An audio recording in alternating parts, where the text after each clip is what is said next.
Let's start with your motto. European identity, global perspective. Yeah. That's a great promise. I'd like to focus on the European identity part. Yeah. Is there really a unique approach to European management? Oh, that's a tough question.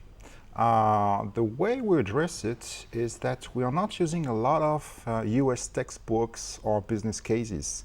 We are trying to develop our own cases to be sure that we focus on European questions. Because I think, well, of course, the US is extremely important in terms of management, but they sometimes have a slight tendency to think that they are the way to do business. I'd like and to just as you know, in Europe, well, the best word to describe Europe is diversity. We have extremely diverse cultures, ways of doing things, and we try to maintain that through the structure of the school. As you know, we have 5 campuses, so we can leverage differences between countries. Okay, but to bring it to more concrete, Yeah. can you tell me a European company that uses European management? Is there a place, a famous place that you can say is an exemplar of the European management approach? I did not say European management exists. What I say is you have differences between countries, and that is European management, to have differences. The difference with the US is that usually they consider that I don't know, if you go to a Walmart in Brazil, in a way it's managed the same way as a Walmart in Oklahoma. Okay, I think that the European way to do it is to maintain diversity and differences between countries, cultures, and people, because we know we are not the same. Okay, that's leading to really the question of this global perspective. Yep. Again, every business school talks about a global perspective. It's a bit of a cliché. Yeah. Practically, what does that mean for your students? Practically, it means that as an executive MBA, of course, our mission consists in transforming successful managers into executives. And today, if you want to be a successful executive, you need to have a global perspective. So we bring them to other continents. We, of course, expose them to issues related to other continents, but from a European perspective, from a European base. So I agree, we are not so different in terms of global aspects, because our competitors are global too. The true difference of the school is to address this global perspective from a European perspective. I'm trying to understand a bit more about this global perspective. Yeah. Is there something academic? Is there something that you really teach in your classes, not from the travel and the different campuses, but is there something you teach? Well, by definition, if you teach strategy, finance, marketing, etc., it would be ridiculous not to address questions from China, India, US, Brazil, Russia, and etc., because you would focus on something which is too narrow. Okay, so we have examples, we have questions addressing these global issues, but again, we accept that there are different ways of solving problems, and that following the textbook is not the only possible solution. I don't know. At the moment, the whole word Europe has so much negativity around it. You see on the news all the time the Euro's crashing. Wouldn't it be better just to say that you're French? Oh no, because we're not. You're in France. We're here. No, I mean, okay, you're in our Paris campus, but we are not a French school at all. We are a true European school. We have 5 campuses on 5 different European countries. Our students come from 27 different nationalities. We are a European school. Of course, the history of the school at the beginning was in Paris. You know that ESCP was the first business school worldwide 200 years ago. But today, the school is a true European school. And that's, by the way, I'm a professor in strategy. And if you look at the world market for MBAs, there's a fierce competition, really fierce competition. Any leading business school in the world is proposing an executive MBA. So the only solution, of course, is to differentiate. And our differentiation is very clear. Our differentiation is we have a unique structure, which is the 5 campuses all over Europe. Let's talk about so we leverage that. I'd like to hear about those 5 campuses, because, again, it sounds great. You're all over Europe. Yeah. But where do I study? Where am I based? And how do I get around all these campuses? So the idea is the program is split into 3 different parts. okay? The core courses, the electives, and the seminars. The core courses, you can follow them on each of the campuses, okay? So you choose, depending on your nationality or where you live, to follow them in Paris, in Berlin, etc. The electives, we propose them on all the campuses. I mean, we'd say, okay, next week you have a marketing elective in London. Wait, does this mean that the staff is spread out all over Europe? Of course. We have 5 campuses. But that's terrifying, because that means I'm going to have to compromise. I live in Paris, Yeah. and the best finance professor I start to realize is in London. So you follow a class in London. How much is it going to cost me to fly around after every professor? Eurostar. I mean, it's not... again, if you go for an executive MBA, I think to move from one European country to another is not an issue. I'm sorry? It's not an issue to move from one European country to another if you go for an executive MBA. I mean, of course it has a cost, but the cost is very limited today to move from one country to another inside Europe. If it happens from time to time, but if a core part of my experience is traveling around Europe. Not the core courses. The core courses, you choose one campus. Just the electives. And for the electives, you move. And for the seminars, they are all together. Okay, so... just to add on that, why did we decide to do that? Because we want them to have both a local network through the core courses and a global network at the level of the continent through the rest of the program. So they have both. I mean, if you go for a global MBA, you have a global network, but you have no real connections with the local business people. With our system, you have both. But for that global bit to really be meaningful, you've got to pay a lot more money, haven't you? To travel around regularly, 100 euros for a trip here, 100 euros for a trip there, it adds up over 2 years. If money is an issue, and by the way, okay, if you look at the fees for our program, we are not that expensive. If you compare, if you look at the rankings of our program and the fees, I think we have good value for money, very good value for money. But okay, you can add 100 euros to travel from one country to another. If money is an issue for you, then you can, I think, if I remember well, you can limit the whole program with something like 12 or 13 weeks. I mean, you can focus all the core courses. We have a track for that in only 5 weeks, and then you have the electives and the seminars. So if traveling is an issue, okay, but if traveling is an issue, are you really an executive? So let's forget travel. What about my time? I've got a full-time job. Okay. I'm doing this EMBA. Okay. And I've got a family. Okay. Is this really possible? How am I going to juggle all of these things? It seems like a huge task. First of all, it's tough. Second, they do survive. Okay. And they love it. Because it's a real transformational... I'm really glad to hear they survive. They are not the same. If you look at them at the beginning of the program and at the end, they are truly different. But it's tough. You have to consider, for our program, but for any executive MBA, that you have 2 full-time jobs during 18 months. So you have to realize that. Your employer has to realize that, and your family has to realize that.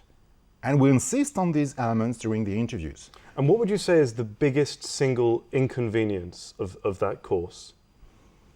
Both. That's a tough question. Frankly, inconvenient. I don't think there's an inconvenient. I'm away from my family? Is that an inconvenience? But you will be away from your family with almost any executive MBA. I mean, it's not. Well, I don't have to do an MBA that has 5 campuses. I could just stay in one campus in the city I live in. Okay, and it might be a bit less inconvenient. But anyway, you will have to work at night. You will have to do a lot of assignments. So what's the real difference? I mean, the difference of traveling might be my marriage or not. Yeah. Okay. We don't have a lot of divorces. So I think, again, it's part of the experience. If you choose ESCP Europe, it's because you want to live that, and you want to be part of something which is based on traveling and knowing what's going on at the level of the continent. Okay, let's go into the program a bit more, the promises of the program. There's a promise on the website that says multifaceted. Yep. How many facets do I need? Multifaceted means, for instance, that the way a German professor is teaching is very different from the way a French professor or a British professor is teaching. So you're exposed to different ways of teaching management, which is very interesting. If you had all your previous education in only one country, you will realize very rapidly that there are huge differences. And to be exposed to these huge differences, of course, is a very good way to work with these people when you become an executive. So you understand the differences, and then you can work easily with them. Okay, so the multifaceted is about differences in teaching styles. In teaching styles, of course, differences in participants. As I said before, for the 2013 class, we have 27 nationalities. And I would be totally unable to give you the typical profile of these people. They're all different. They come from different countries, different backgrounds, different cultures, different education. Okay. They are very different. So you're exposed to, if you're an engineer, you're exposed to doctors and lawyers, etc. So multifaceted is about the diversity. Diversity, of course, yes, diversity. You have different ways of looking at this thing, which is management. And then another thing on your website is that the course is highly customized. Yeah. Now, I understand customization. If I buy a suit, Yep. I want it to fit to my own body shape. Yeah. But if I just get in a car, I can just adjust the height and drive, and off I go. I don't need it really customized. Yeah. Why does an EMBA need to be highly customized? Again, because we believe in diversity. So we prove it. And if you are especially interested in marketing, for instance, you can choose electives specialized in marketing.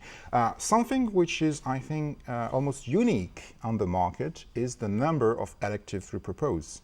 You can choose 12 electives out of a portfolio of more than 40 electives.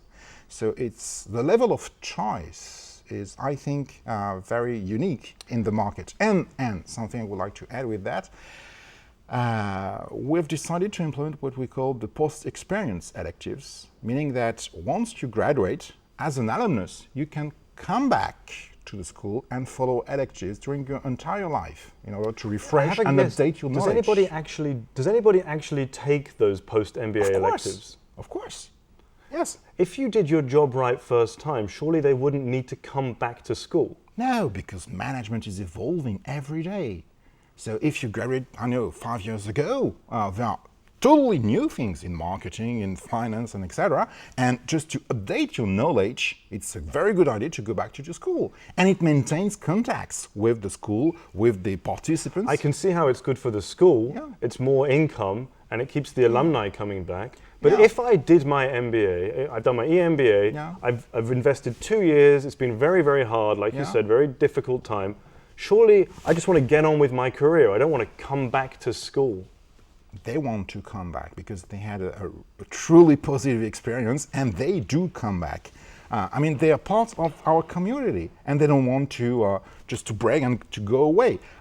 We are not a supermarket. We are a business school. We are a school, meaning once you graduate, you don't leave. You are still part of the group. And you come back from time to time because you want to update your knowledge. Although you do pay for that. You don't get a free course. Okay, it's not free, but for all the alumni who help us for the interviews, because we always want to have alumni for the interviews, or for the forums, or for anything else, of course, we are very happy to offer these electives. Something else about the alumni. I see that you're ranked number 5 for career progression. Worldwide. Yeah. Sounds very impressive. Thank you. It means that you come in pretty normal, and you come out like a big shot. Yeah. What the hell's happening? What the hell's happening in your course? There's a kind of to make this difference? Alchemy, I think. Just if you look at them, they are different from day one to graduation. And I think part of that is the design of the program. Again, you can consider it's complex to move from one country to another, but the transformational experience is huge. The second part of it is the group itself. I'm a professor, so of course I think that courses are important. But I know that maybe half or more than half of the experience of an executive MBA come from the group itself and from interaction, the interactions between the group. And one of the keys of this program is to select the best mix of people. So we make sure that the beforehand people or during. The thing is, just career progression sounds like a compliment, but actually, does it just mean that people come in at a much lower base than other MBA programs? So of course they leave at a higher place. I don't think so, because usually they're also candidates for other programs. We are not alone on the market, of course, but there's a large number of the people we accept who come here, because once they understand that we are different and the way we do it is different, usually they come here. But they are not different. They usually, of course, are candidates to other programs. So no, they are not different. Maybe, and if you look at the rankings, maybe the way we do it is different. Yes. So you're talking about competition. Can you compare yourself to your competition? Of course, because to say we have no competitors would be totally stupid. So we do have competitors, we do respect our competitors, but we try to do something different. You know, if you have the same strategy as your competitors, you have no strategy. And I'm a professor in strategy, so I try to do something different. But of course I accept. Practically what? Yeah. Practically, what's the difference? In the end, it's an EMBA. In the end, I put it on my CV and I go and get a job. Yeah. We can talk in vague terms about strategy. What is it? What's the difference? Again, if you want to implement a differentiation strategy, which is the case, we have no volume strategy. The size of the class is limited. We want to be very selective. We receive several hundreds applications per year. We organize something like 120, 140 interviews, and we accept from 80 to 100 people. So we are very selective. Who do you reject? We reject people we think are not in line with the mission and the goals of the school, which is diversity, collaboration. People who are too competitive, for instance. But that's an interesting point. We know our participants have a very, very competitive professional life, okay? And that's good, okay. But inside the program, we never promote any kind of competition. That's a difference with some of our competitors. I know that in other executives MBA, they do organize rankings between participants. They have competitive exams. They compete. Okay, we don't do that. In the classroom, you have only collaboration, only teamwork, because we consider they have enough competition outside. It sounds like utopia. No, it's not. It's tough. But does it bear any resemblance to the world they're going into? It's nice to be in a non-competitive, collaborative environment. Yeah. It sounds wonderful, but how naive then to find yourself bang in the middle of a very competitive place? No, because it's an executive MBA. Because I mean, a large part of their life during their here is to be with their job life. They are not away from their job. They know that competition is there, but we don't want to add more competition to that. So nobody is top of the class? No. So if I'm an employer and I want to hire one of your graduates, I have no idea of his level in the class. They are all the best. They're all the best. I mean, that's part of our culture. We don't make any difference between our participants. I'm sorry, there's no rankings between participants. That's not our culture. If you want a competitive environment, if you want to be, I'm the best and all the others are stupid, go somewhere else. So what are the two worst reasons to apply to your course? Two worst reasons. Worst? Yes. If you're only looking for brand name, because we are not only a brand name, we are a program. You have classes, you have assignments, you have true experience. So if you just want to add a brand name on your resume, I think you should go somewhere else, because you're not looking for something we are going to deliver. We are not limited to that. Okay? The brand name for us is a consequence of what we are doing. It's not the reason why you... Okay, and the second reason? Second worst reason you could choose our program... I don't know. What I see usually is that the worst candidates we have during the interviews are people who start with, I want to add something to my resume. I think, no, that's not the idea. The idea is to experience something, not just to add an element. Can you tell me? Second element, if I have the idea, I'll tell you, but no idea now.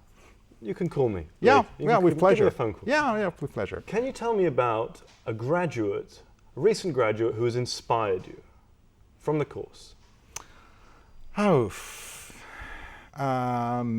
We had, I think 2-3 years ago, a graduate. She received the award for, which is given by, I don't remember which, it's the EMBA or ACSB, one of the key organizations, accreditations bodies, and she received the award for the best executive MBA participant worldwide.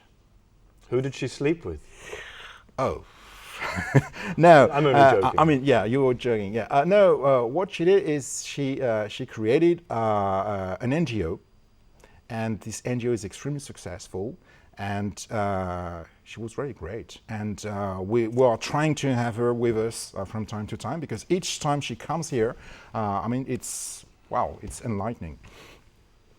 Okay, you're the dean. Yep, academic dean I am. You're the academic dean. Yeah. You wake up in the morning, you jump out of bed. Yeah. What's driving you? To transform people. That's, my job is magic. My job consists in transforming people. My raw material is people. And I transform this raw material into luxury product. And that's a dream. You buy cheap and you sell dear. No, I don't buy cheap because they pay fees, of course. But you do transform people. You make them better. You transform them into a better version of themselves. And that's marvelous. To do this for a living as a job, it is magic, yes. So, yes, I'm very happy to do that. So I've come on the course, I've got my EMBA, I've had 2 years, exhausting, I've done it, and I've got the tools. It's like I came here in a little Skoda, and now I'm driving a BMW. Okay. Where am I going? What's the vision? How has the school given me a vision of where to drive? Well, again, our graduates are supposed to be executives, okay? They are supposed to lead. They are supposed to be at the top of organizations. But what we say usually is that they are supposed to create wealth for the entire community. Financial wealth. Wealth, which is shared by all the people. I mean, wealth. I think wealth is meant to be shared. If you only want to be rich in a country, you won't be rich for long. Another way to look at the job we are doing here, I think we are, as a business school, we are supposed to increase the level of wealth at the level of the continent, if you are a European school. And to make sure that companies are more profitable means that they pay more taxes, they hire people with higher salaries, so they create wealth, and that's good. At the moment, some people might say that the best possible thing a graduate could do to create wealth would be to get out of Europe. Otherwise, you're just pouring money down Greece. No, because if you look at the level of the continent, the trade balance of the continent, for instance, is positive. We do have problems internally, which are linked with currency. But the economy, if you look at it, if you compare with the US, for instance, I prefer to be here. But if a candidate, or say a graduate of your program, leaves Europe, and they work completely in Asia or the States, have they sold out? Have they given up on the dream? No, because if they promote a European perspective on another continent, that's good. Excellent, no problem. And if they want to do something else, they are totally free. What we are doing here is we expose them, but there's no, it's not brainwashing. There's no ideology behind that. It's just the way we do it. but we never force anyone to accept it or to refuse it. Or anyway, I mean, that's the value proposal we have. If they accept it, usually, and if they usually accept it, they are very happy with that. Have you got any statistics? How many students, when they've graduated, stay in Europe? I think the vast majority of them stay in Europe. You know, Europe is large, and Vast majority is 80%, 60%? I don't have any precise figure, but I can call you afterwards if you want, or maybe it will be on the website. But again, we also attract people from other continents.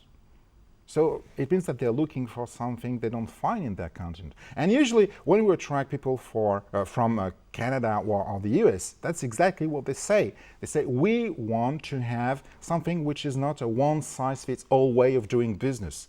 We want to understand that there are differences. So that is what we propose. And it can be attractive for non-European participants, of course. We would like to have more non-European participants, because it's part of diversity. Frederic, I think we're wrapping up the interview now. Yeah. I'm looking forward to your phone call. Of course, Nathan, with pleasure. I'll give you my number. Thank you. But that was great. Thank you. Thank you. Please give a quick overview of what you were doing before your MBA and what you're doing now. Okay. I was living in London. I studied at the London School of Economics, and then joined a company called Gallup, American company, famous for polling, but that does a lot of consulting. And their European hub is in London, so I joined there. I spent 10 years altogether in London, and I joined the ESCP when I moved back to Paris with my family. I'm on maternity leave as we speak, but looking at other opportunities, and potentially I still have my job to go back to in a couple of months. If you go back to Gallup, do you think there'll be a difference between what you were doing there before the EMBA and what you'll do now? Absolutely. When I arrived in France, my role was to develop Gallup's activities. And I felt a little green to do that. I hadn't studied any finance or accounting. I felt I needed a little bit of management as well, training. So I'm definitely a different person, I think, since I've left the MBA, and more able to assume to take on those responsibilities. But have you done it yet, or you're waiting to do it? I've started doing it because I was working as I was doing the MBA, of course. So yeah, I've put into practice some of the stuff I've learned. Could you tell us anything about that? Just that's really interesting for us. What's the difference between who you were and who you are now? There's a little bit on the surface, sounding just a little smarter in meetings. I felt that when I could talk about the EBTA, I was a little bit more punchy, having done a few courses in finance and being able to speak to finance heads of companies. So but that's around the jargon, more trying to drop a few things into the meeting. So you sounded clever. Exactly. That's something. It's something we all strive for, I think. I haven't mastered that yet. What's the single best business decision you've made since the EMBA?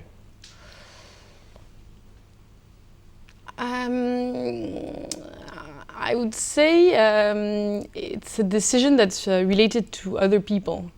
I was in Paris on my own, developing our business, and I think I realized that it has to be a collective effort. I think I brought in more people and gone out to get more advice from others, instead of maybe having a little ego drive of thinking I can just get it done by myself. So is that collaborative spirit something that you can really locate from your time in the EMBA? Yeah, because I think you learn a little bit of humility in an MBA. It seems like a bit of a contradiction, because there's a Mintzberg book called MBA Managers, Not MBAs, that people come out of MBAs with a bit of arrogance. But in fact, I think that the amount of work you do in groups teaches you that you're much more effective, leveraging other people's ability, that some are much more knowledgeable than you are. So, talking about the European aspect of the course, would you say it's kind of warm on the Europeanness or cold? Very warm, I'd say. You play that game, you're warm, getting warm, it's burning. Hot. But specifically what? What was European about this course? There's of course, the nationality of participants. A lot of Italians, Germans, French, and but beyond that, there's also the fact that you have presence in those cities, a campus with teaching and teaching methods from those places. And is there such a thing as European management? That's a tough one. I'd say it's a bit like that question: is there a female type of management, or there's a high heels? There's a person first that manages. Is it your nationality or your gender that influences the way you manage? I think it's more a character. So it's more, what are the qualities that the school tries to develop? Is it collaborative effort, humility, knowledge, or is it maybe assertiveness, pushiness, I don't know. So I'd go more on the, so if maybe those qualities I describe are more European, then yeah, maybe there is a bit of a European style. But they're quite fluffy, those sentiments. Is there something tangible that you can say that's European management? You can be European in opposition to something else. So are we saying a European in opposition to American or Chinese management? I know American management very well, having worked for a company for 10 years that's American. Chinese or Indian, I can't really say much. I would say, yes, I think the European style compared to the American style is quite different. But what's the difference? There's a little bit more directive.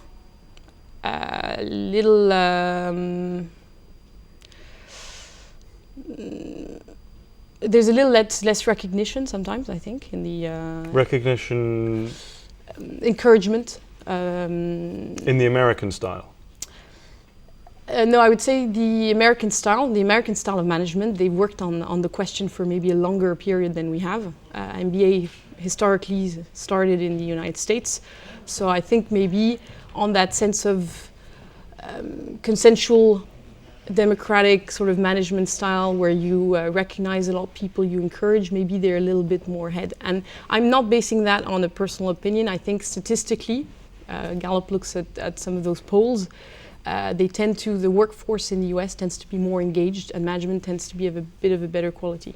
So you can measure the whole thing by smiles? No, I think the best way to measure it is to ask people in the workforce through a number of questions you can ask them, how they assess their management. Okay, let's change tack. If the EMBA at ESCP was an animal, okay, how many teeth would it have?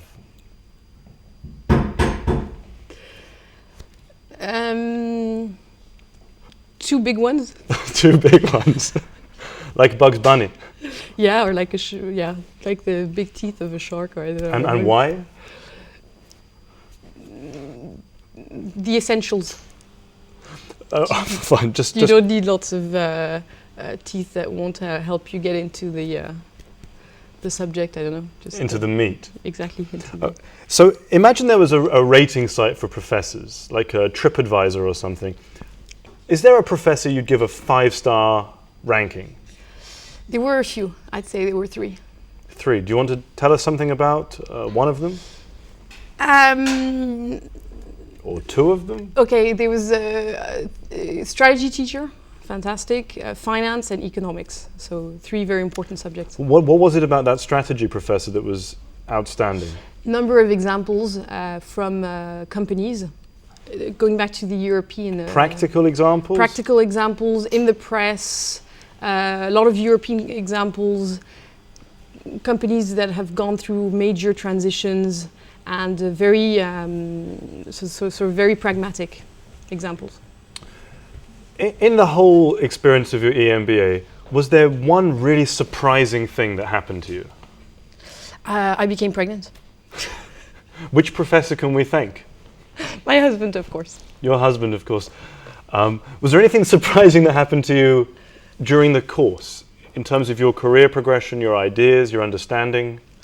There was a trip, the risk of sounding a little cliche, but there was a trip to India that sort of stays with you, I think, for the rest of your life. We went to Delhi, met some fabulous people, and I've been back to India since.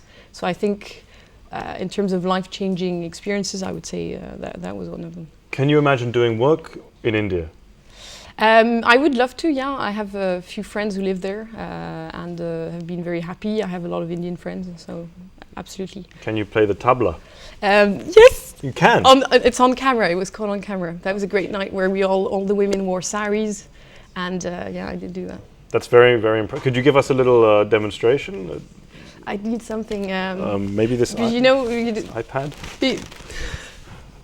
I think in the heat of that evening, it was easier. Another question is the alumni network. Have you benefited from it? Are you planning to benefit in some way from the alumni network? Yeah, although I had a very interesting, there was a great lecture by someone who wrote about luck in life and optimism. And he was saying that luck is something doesn't just fall on your knees, you go and create it by seeking out opportunities and helping other people. Eventually they come and help you. So I think rather than sort of benefiting and trying to get as much as I can, I've had people contact me who wanted to join my company or wanted career advice. And through helping them, I think it's a sort of virtuous circle. Eventually I'll know as well who I can contact. So just looking back, maybe with one sentence, you were somebody living in London, you came to do this course and you finished it. What's the main difference? What's the main takeaway from your whole experience? You've spent a heck of a load of money on this, a lot of time, a lot of effort. What have you got in your hands? What have you got? Okay, I'd say a big thing is it's opened my world. I started in my company when I came out of university. First job, and I would say that it's made my world so much larger than the job I was in London, in my office. I now feel I can speak with some confidence about other subjects. I understand the company, its functioning, how it makes money. I read different stuff than I used to. I've been to countries, as I mentioned, that I hadn't visited. So it made me a more open person. And I think with that comes a little bit more humility as well. You sort of a bit of wisdom. 2 years later, you feel like, yeah. Is it a lot of money to pay for a bit of humility? Couldn't you go to an ashram? Good point. I wouldn't have. I don't think ashram offer some of the best teaching in finance, economics, and accounting. If they do, maybe I'll consider it. For a global perspective, you could, you sit in the ashram and understand the Dharma. A bit of meditation is good. I think maybe it could be added to management courses, but. It's definitely worth it. I took a loan. I paid for it myself. I'm still paying for it, and I have no regrets. I'd rather invest in that than, in shoes. So, is your bank account positive or negative? Just about. Somewhere on the line. Was there anyone you saw taking the course, or some other colleague on the course that you saw struggling, or you saw a problem? I think the struggling comes with balancing home life and work and the studying. So it can be a little bit tough at some points in the year to leave your children to travel and. So was it harder for the female candidates? No, I think it's a little unfair to think that now women bear all the work at home. They do get pregnant. Exactly. I mean, there's that. But no, I'd say for some of the guys as well, it was tough leaving. Some of them had babies during the year, and to be off for a week, even if it's Brazil or China, some exciting place, to leave their newborn, I think that was a little tough. They could offer EMBAs for children. There's Baby Einstein. You could have crash MBA course for kids. Love the idea. Thank you so much for your time. That was fantastic. Pleasure. I think that's a wrap.